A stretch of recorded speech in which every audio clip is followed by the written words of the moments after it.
Hello people, hello listeners to Now-TV. Now we're sitting with Mooji. Hello Mooji, I welcome you from my heart. This is very nice, thank you. That's a lovely welcome. Very good.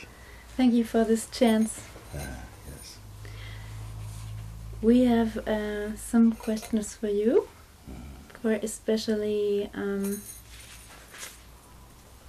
what's the difference between a person who has a deep enlightening, even if we know enlightening that's not a issue really, it's something in the mind, but a person who had some glimpses and a person who has deepened the enlightenment, what's the difference, or what can the person with the glimpses do that she becomes merely More, like that? yes. Yeah. Okay.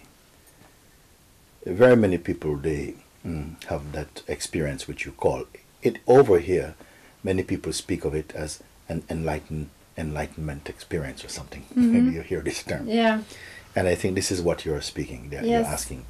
What is the difference with someone who has had an experience but is not yet completely established in that experience compared to someone who is established in that experience? Yes. Is that the question? Yes. No, okay. Thank Exactly. you.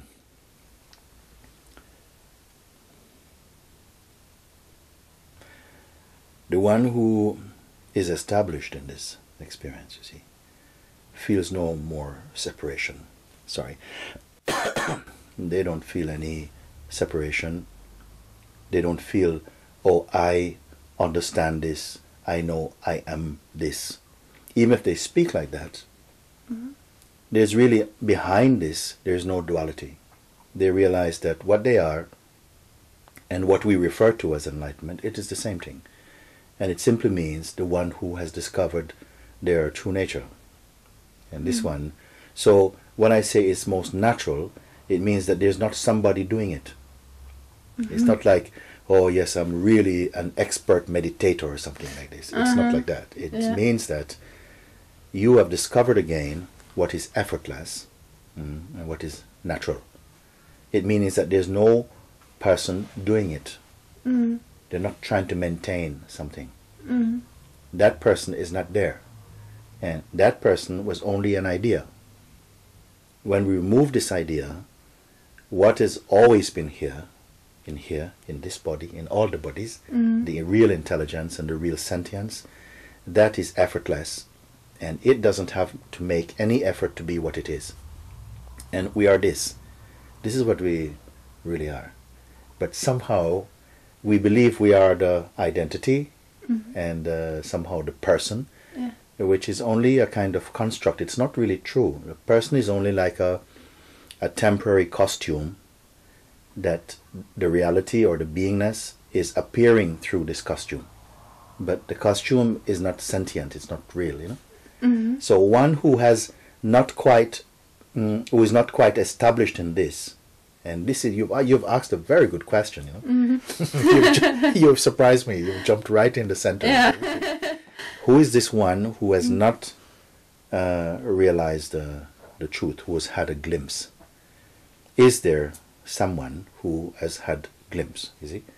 Now, of course, if you speak like this, most people, they accept, of course, this person had a glimpse of the reality, and it feels, wow, I would like to speak with this person. But all it means is that momentarily, through the acquaintance of, through the practice of maybe self-inquiry, or sometimes just without any practice, occasionally it happens, you know, that somehow the sense of identity is completely removed. And in that space, what is there is pure being and pure truth. And it is effortless, you see, in that moment. But gradually, the mind, the past, it comes back slowly. You see, it comes back.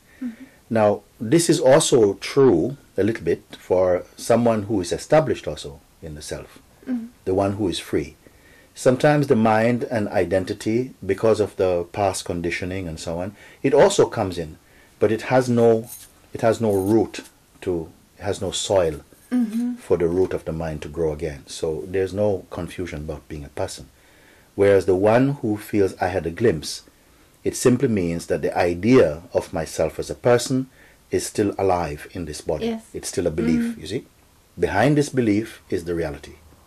And we are all this reality. And there's no one who is a more special reality than another one. Yeah. It's just that in some bodies it is recognized, and in some it's not quite recognized, somehow like this. In this body or mind system, I feel sometimes I recognize it, and there are days I don't.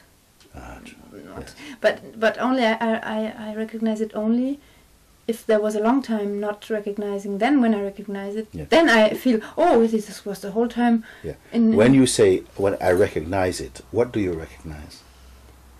What it means? Very not vastness, the anti, not the vastness, the not the vastness. Yeah. Not the vastness. Mm-hmm. There's some feeling like being stuck in something. Oh, you're speaking about when you're identified. Yes. Okay. Mm-hmm. And when you're not identified, what happened? Then it's like in a playground. So, this is here and there's that, and there's no more. There's a bit a distance from that to me. To me. Yeah, there's a distance from the me, from the feeling of the person. There's a more distance from. Yes, this. it sometimes I wonder that. My mind says, yeah, now you should be sad or feel that or be more integrated in the situation. But I'm like, naturally, okay, now it's this, okay, and sometimes the feelings, they cling on me, and then my mind says, it's just a delusion. And you are not that, but it's not real at this moment. It clings, and it's. But I want to say something just about this, and we can move on. This feeling that the mind is clinging onto me. This me feeling is also from the past and also from the mind, because actually your being is more just like space. Nothing can cling onto the space. It's like a pure intelligence, but it has no form. And if it has no form, nothing can cling onto it. You see, there's a feeling that something is clinging onto me, because there's still a subtle identity. Even this subtle identity can have beautiful experiences also, of freedom and joy and space. But still there's a subtle identity is there. It's fine, it's there. Even this one, I would say, don't identify even with this feeling. It's just another feeling. It's just another feeling. But because it feels so intimate, the identity as a person, even in its subtlest expression, it's still something intimate. But I would still say what is intimate means there's distance. It's intimate to what? You see? So even that which I refer to as our true self, it is formless. And our formful self, our dynamic expression, how we appear as human beings, this is our temporary expression. It is also an aspect of ourself, but it is the lesser, it's not the greater. Because this is always changing. Yes. Even the thoughts are always changing. Everything is changing. But there is something is not changing. Yes. And that the witnessing of what is changing occurs in that which is unchanging. And so all the real striving for truth, the Buddha state in you, is a place without striving and without change. But the mind is thinking, but I don't know if I want a state which is not changing. But it's not like that. Yeah, it is ever perfect, you see. So as long as we keep listening to the mind, we will have doubts or some resistance or some confusion will come. Yes. It is too real sometimes. Yes. It seems. And I know the why questions, they lead to another why and to another why. They are going around in circles. Yes. But sometimes they soothe somehow the situation. In this satsang scene, some people might seem to me like they put everything under the carpet, like saying, oh, it's just this energy, it's just this energy. I think there must be a path to distinguish what is now really to do or what is just an energy to do under the carpet. Yes, you're right, because there has to be a discernment that, you know, this thing is alive for me. It has some credibility because I feel it deeply, and it's not enough to pretend it doesn't exist. Yeah. You see? Yeah. And this is a difference that I don't encourage anybody to put things under the carpet, because it will come up later. Yes. You see? You can bring it out and say, okay, this is feeling alive for me, and we can look together at what this thing is, rather than deny. Yeah. Because that is not reliable experience. To deny, it won't bring you to truth, actually. Because something in our psyche feels that we are not dealing with something. Yes. You see? And then you start pretending. Yes. Yeah. And but even that wants to take place in this person, so it's right also. Yes, very subtle questions you're speaking, very subtle things you're speaking now, you see? You can say it is right for as long as you have a strong feeling of identity, then what you're identifying with will have a relationship with the thoughts you are creating. You see? So it's not that it is the real. Because we feel something strongly, it is not sufficient evidence of its reality. But if you believe something very deeply, you believe it into existence, and then you will have to live with this and have a relationship with this. Then it is, you see? Strong. It's yes, but what I'm saying is that it doesn't have a strength in itself. It is getting its strength from you. From me. Yes, yes, because you believe in it, you identify, you think it is something very important. So this is what you are imbuing in what you are perceiving. And many times we don't realize that you are supplying energy and power to the thoughts that you think are important or not important. And this is, I think, a very significant observation, you know? Yes. And therefore, the mind always wants to have a recipe or a map where how he can handle or do. But my observations, my experience, is that first, the mind is not real. I want to speak a little bit. I don't want to just use cliches. You know, I'll explain why I say these things, because some people will think, "Oh, what are you talking about? Mind is not real." Yeah. It appears sometimes that the mind wants to find a way to freedom, but it's only an appearance. It's only a play, because if it is brought to the real opportunity for freedom, then very often it finds another excuse to avoid or to delay this unity. You see, many times. Is that to say, are we saying that the mind is bad? No, no, no. An aspect of the mind that is functioning with identity creates a lot of trouble. But it is also a quality of mind and an aspect of mind that also aspires for truth, that also wants the truth. Yeah, you see? We the both again. Yes, yes, yes. There comes a time, I think this is why I would say, all the practices, all the belief systems, all the religions, in the true sense, can be a door, a way of evolving this consciousness, which is strongly at first identified with the body and conditioning, and evolve it somehow towards dropping all this baggage of concepts that it carries, you see? So that is the traditional way, and the natural way for most human beings is to be in the state of evolving, you see? What is the difference with this path, what we call Advaita, or the path, if you want to say path of non-duality, is that it's pointing you not to a direction, but back to who you are. And even if any direction is taken, you yourself will determine whether that direction is good or not. Where are you trying to get to? Sometimes I ask this question to people. where are you trying to get to? What are you trying to capture, you see? Mm. And it's surprising that many times they don't even know. Yes. You see? So this question, I think, is important. What are you searching? Some people say, I'm searching to find myself. And I said, okay, are you two selves?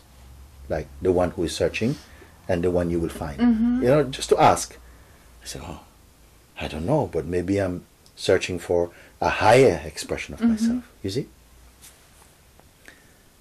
Then I ask, how much distance you think it's away from you? The self you're searching for.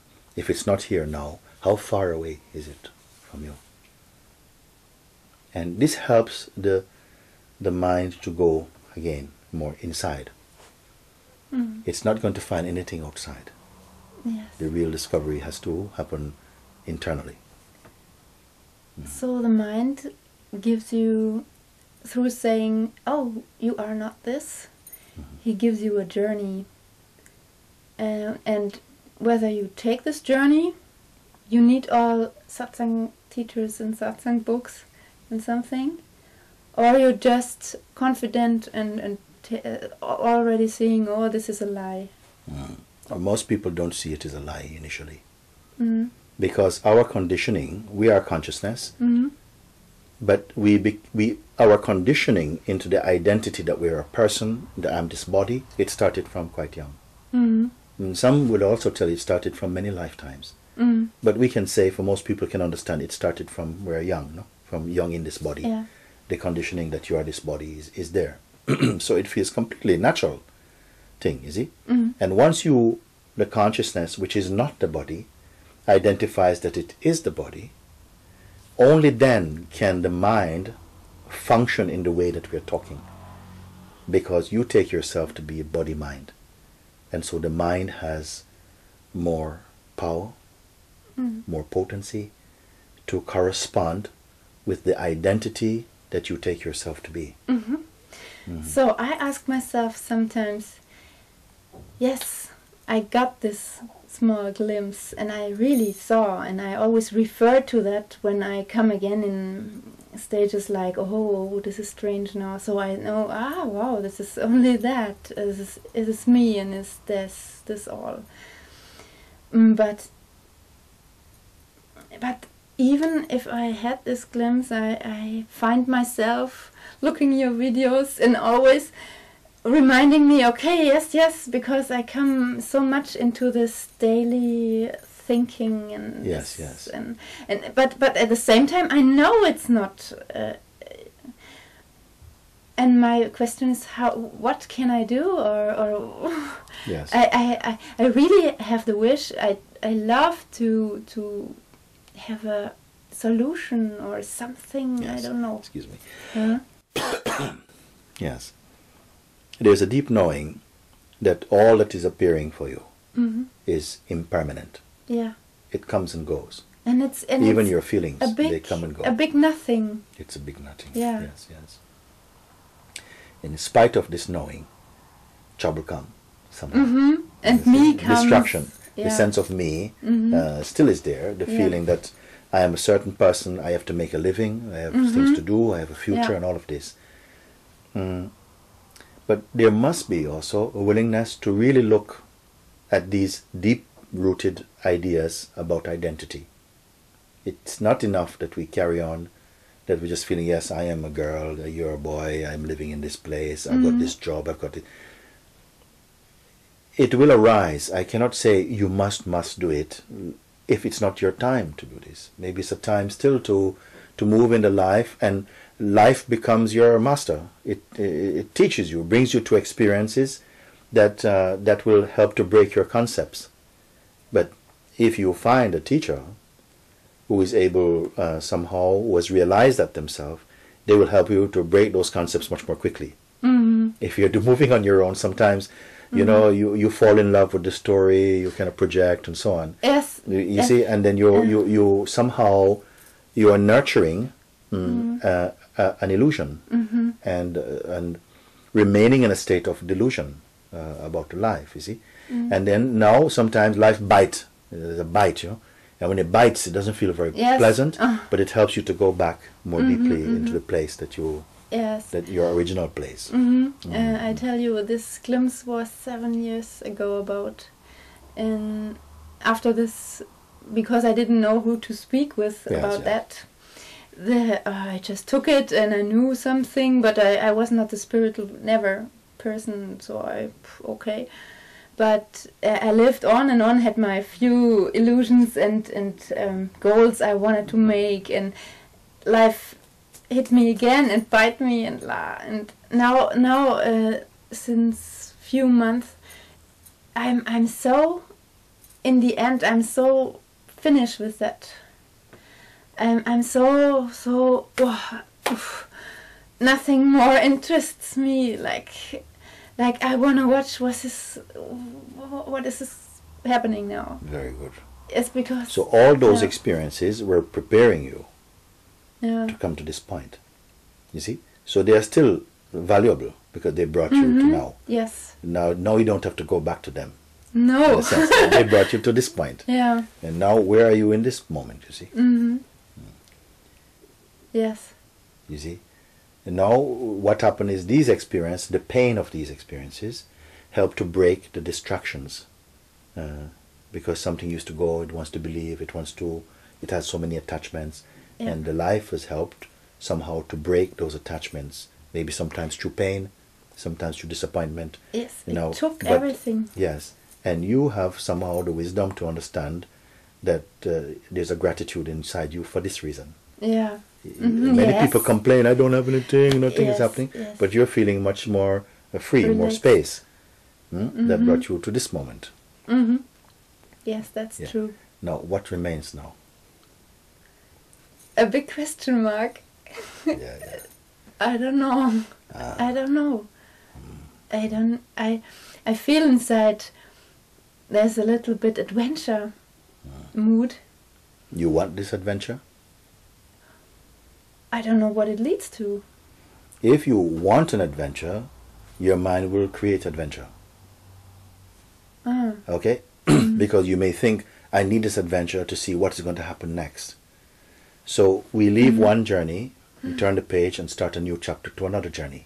I just want to put this. Sometimes I ask, what if there was no next? There was no next, like the next thought, next moment, next experience. Just for a moment, just allow. No? There's nothing is next. Then what is here? This moment. Is it a moment of time? Feel it.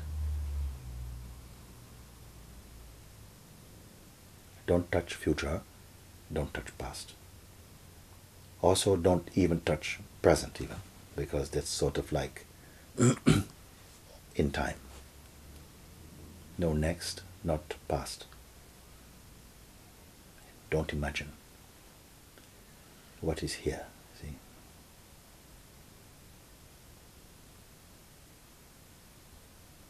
Don't give any picture to it.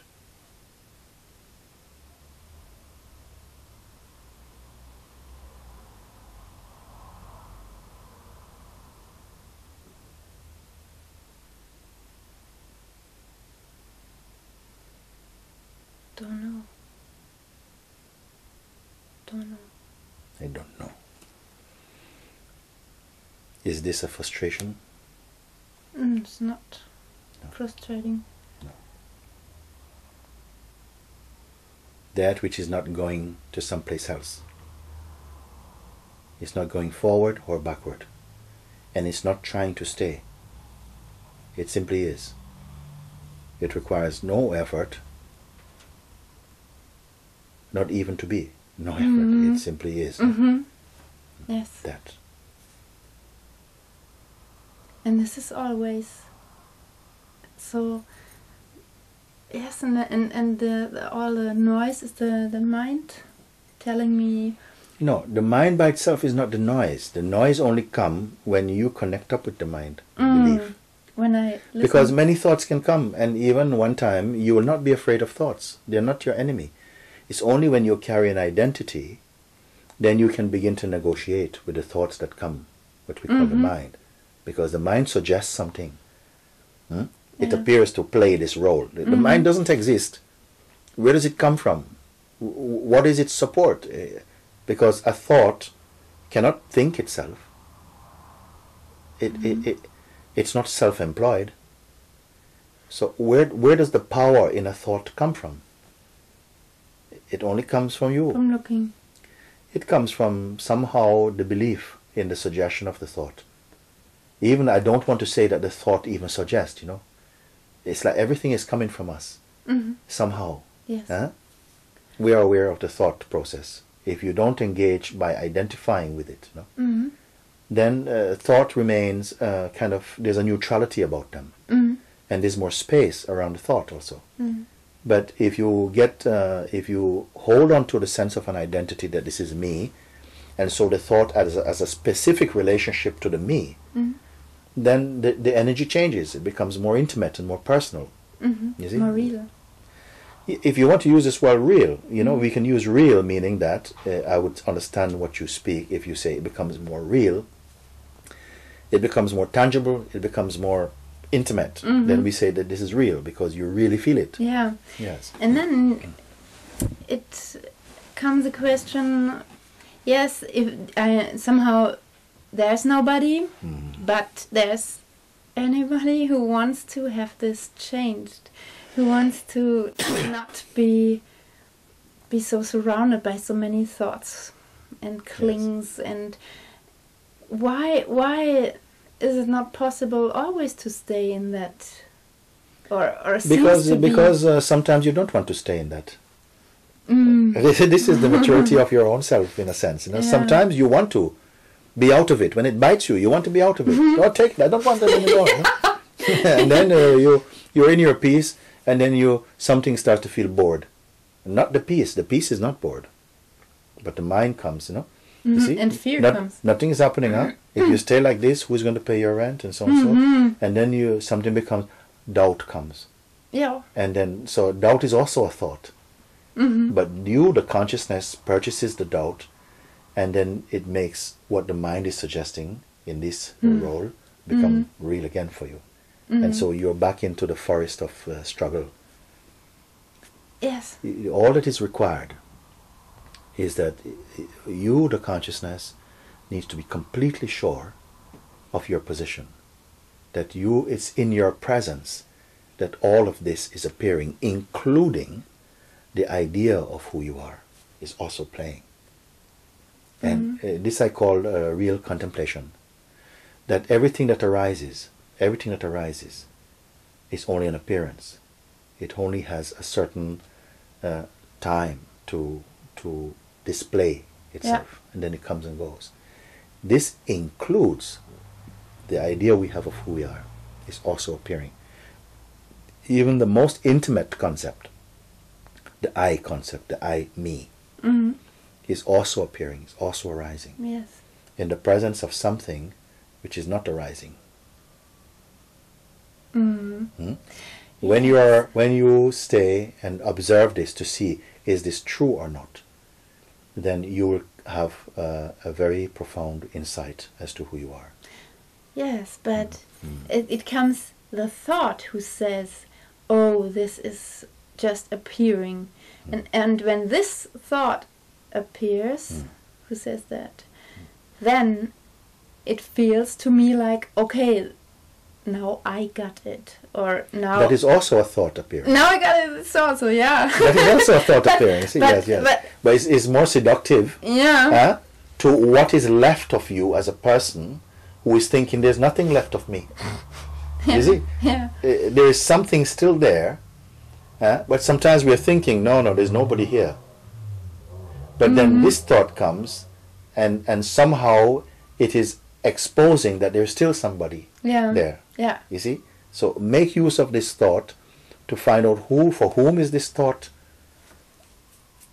who engaging. Yeah. Yes. Yeah. Like this, you are still the space. behind all of these thoughts. Yes, yes. And so it is not, nothing is necessary to do. So like... Yeah, nothing is necessary to do, but while you have the sense of a strong feeling of identity, one must investigate themselves.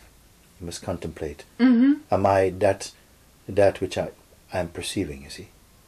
Because if you don't ask this question, it's a kind of reflex. We go back into the position of being a person who's getting somewhere. So initially, there is a sort of an invitation, a call, to just to check it out, to check, is this true?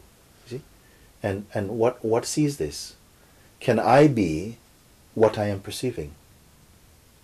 Yeah, my thoughts, they come and go. My feelings, they come and go. My wishes and attachments, they come and go. You see? The breath is coming and going. My dreams, they're coming and going. My relationship comes in consciousness and goes. Even my identity of who I am is coming and going. What is it that's witnessing all of this thing? This should be your question, and don't take an answer from your mind. Yeah. Because sometimes an answer comes and something goes, ah, yes, now I got it. Yeah, yeah. And that is also mind.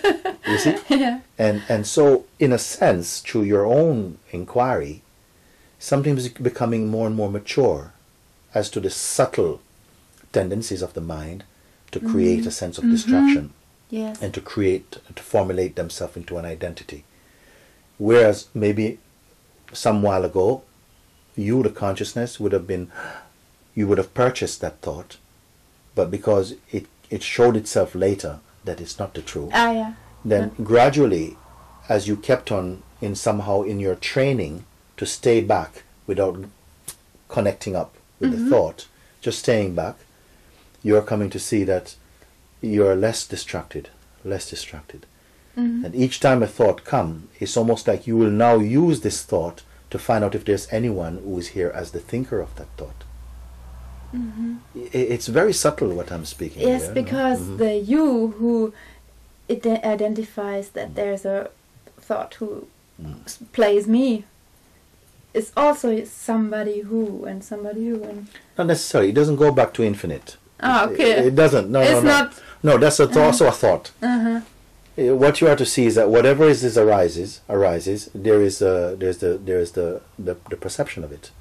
There's a seeing of that. Then it says yes, but behind this seer is another seer, and then behind this seer is no. This is the mind's way. This is frustrating in a sense. Yeah, the looking. Because he's working and understanding. And isn't it amazing that he's working but he doesn't exist?